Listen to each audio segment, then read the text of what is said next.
talking about a really big shift in mindset, right? The shift from thinking about an organization as a machine to an organization as an ecosystem, more like this forest behind me, right?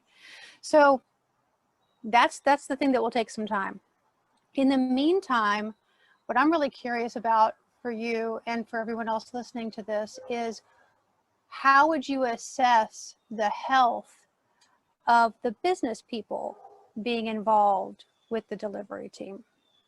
How would you assess the health and the functioning of the product owner? Is that person fully stepping into their role? Are they actually from the business? Because the only and the number one measure of value for Agile teams is business value delivered.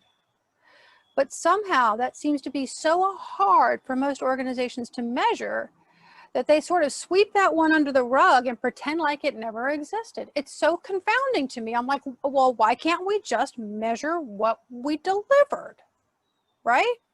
So number one, I would look to the health of the product owner role and the involvement of the business in general, so that you can find out, what are your business goals? What are the levers we are trying to press here? What are the things we're trying to do from just a simple language point of view of like, what's the impact we're trying to make in the world with this product? So that is one piece.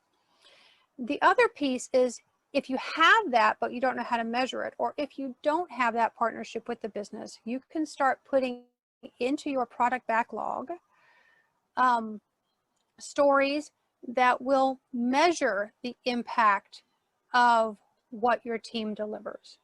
So let me give you an example. So at one point, we were delivering this is a while ago, but we were delivering this functionality that would make it easier for people to apply for a different product line.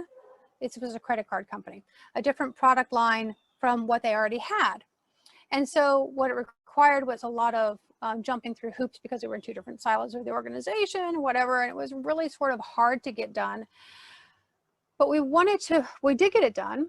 We made it easier. We made it like 50% faster for someone to apply for the secondary product or service that we were offering. And then we wanted to know how many people did it and how long did it take them. So there were actually user stories to develop the technology that would count the number of people and the time. And so when the product was delivered, when that increment was delivered, then in the next sprint, there was another story to pay attention to what happened to that piece of functionality, and then report on that in the next sprint review. And that was very enlightening to business people, because business people often think that they know what needs to be built, and they might not. They might not actually. And it's good to find out really early before you invest a lot in it. And the second thing is that if business people aren't involved currently, it's a way to start bringing that business aspect to them.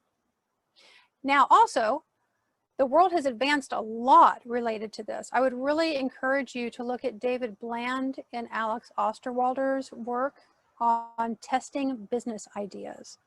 It's a really gorgeous book of like 55 different ways to test business ideas. So if you can get this going so that your team is not just an order taker trying to turn out more widgets faster, but that we actually focus on the purpose of Agile, which is to deliver products that matter, then that could be good.